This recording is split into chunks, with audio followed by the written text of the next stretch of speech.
دل ایک مسل یعنی پٹھا ہے جو آپ کی مٹھی جتنا ہے۔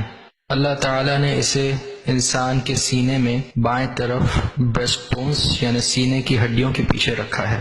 بریسٹ بونز کو سائنس کی اصطلاح میں اسٹرنم بھی کہتے ہیں۔ دل کا کام اللہ کے حکم سے خون کو پمپ کرنا ہوتا ہے پورے جسم میں خون کی مختلف نالیوں کے ذریعے سے، جیسے بلڈ ویسلز، آرٹریز اور وینز۔ دل کے اندر اللہ تعالیٰ نے 4 حصے یا خانے بنائے ہیں۔ اوپر کے 2 خانے ایٹریا کہلاتے ہیں، جن میں اللہ تعالیٰ کے حکم سے خون آ کر جمع ہوتا ہے، اور نیچے کے 2 خانے وینٹریکلز کہلاتے ہیں۔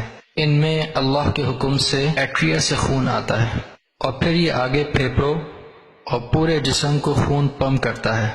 دل میں ان خانوں کے درمیان جدائی کے لیے اللہ تعالیٰ نے ویلز بنائے ہیں۔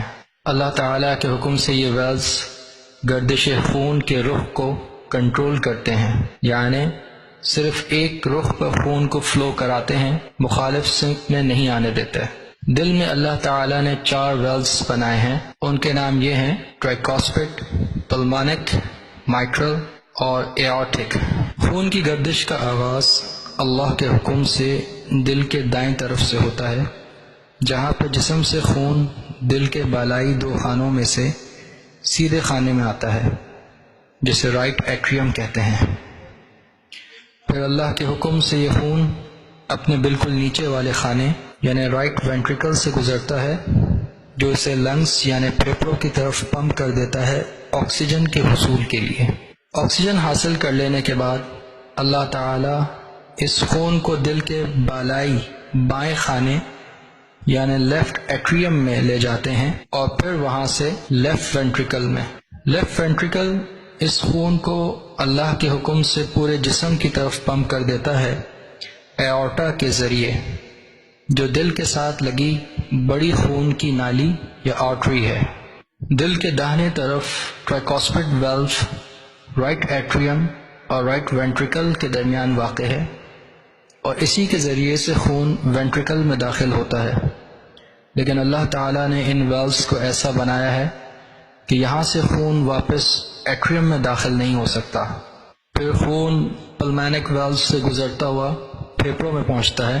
اللہ تعالیٰ نے دل کے بائیں طرف مائٹرل ویلو بنایا ہے، لیفٹ ایٹریم اور لیفٹ وینٹریکل کے درمیان۔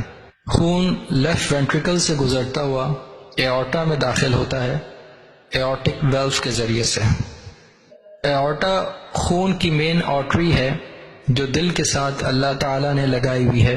اس کے ذریعے سے اللہ تعالیٰ خون کو پورے جسم میں سپلائی کرتے ہیں۔ آرٹریز خون کی وہ نالیاں ہیں جو آکسیجنیٹڈ بلڈ بمائے غذائی اجزاء یعنی نیوٹرینٹس کو پورے جسم میں اللہ کے حکم سے پہنچاتی ہیں، جبکہ وینز خون کی ان نالیوں کو کہتے ہیں جو جسم سے خون کو واپس اللہ کے حکم سے دل تک پہنچاتی ہیں۔ پھر دل اس خون کو پھیپھڑوں کی طرف پمپ کر دیتا ہے تاکہ اس میں آکسیجن شامل ہو سکے اور یہ آکسیجنیٹڈ بلڈ ہو جائے۔ دل کی مین آرٹری یعنی ایورٹا آگے جا کر 2 آرٹریز میں تقسیم ہو جاتی ہے جو کورونری آرٹریز کہلاتی ہیں۔ ان آرٹریز کے ذریعے سے اللہ تعالیٰ دل کے پٹھوں کو آکسیجن اور غذائیت یعنی نیوٹرینٹس بھی پہنچا رہے ہوتے ہیں۔ رائٹ کورونری آرٹری خون کو اللہ کے حکم سے نیچے کی طرف اور دل کے پیچھے کی طرف سپلائی کر رہا ہوتا ہے، جبکہ لیفٹ کورونری آرٹری مزید 2 ویسلز یعنی نالیوں میں تقسیم ہو جاتی ہے۔ ایک نالی کے ذریعے سے اللہ دل کے سامنے والے حصے میں خون سپلائی کر رہے ہوتے ہیں، اور دوسری نالی کے ذریعے سے اللہ دل کے بائیں حصے میں خون سپلائی کر رہے ہوتے ہیں۔ دل میں ایک الیکٹرک سسٹم ہوتا ہے جو پورے دل میں سگنلز پہنچا رہا ہوتا ہے اس کی پمپنگ کو کنٹرول کرنے کے لیے۔ اس الیکٹرک سگنل کا آغاز سینوٹریل یا ایسے نوڈ میں شروع ہوتا ہے جو رائٹ ایٹریم کے بالائی حصے میں واقع ہوتا ہے۔ اس سگنل کو دل کا نیچرل پیس میکر کہتے ہیں، یعنی اللہ تعالیٰ کا وہ قدرتی انتظام جس سے دل چل رہا ہے۔ یہ سگنل دل کے بالائی خانوں سے نچلے خانوں کی طرف آتا ہے، اور جس راستے سے آ رہا ہوتا ہے اسے ایٹریو وینٹریکولر یا ایوی نوڈ کہتے ہیں۔ اللہ کے حکم سے یہ سگنلز اس بات کا اہتمام کرتی ہیں کہ دل کے بالائی خانے یعنی ایٹریا پہلے سکڑیں دل کے نچلے خانوں سے یعنی وینٹریکلز سے۔ وینٹریکلز میں کچھ راستے ہوتے ہیں جو سگنل کو لے جاتے ہیں اپنے تمام حصوں میں تاکہ وینٹریکلز بیک وقت سکڑیں اور خون پھیپڑوں اور جسم کی طرف پمپ ہو سکے۔ یہ ہے اللہ تعالیٰ کی قدرت اور خلاقی۔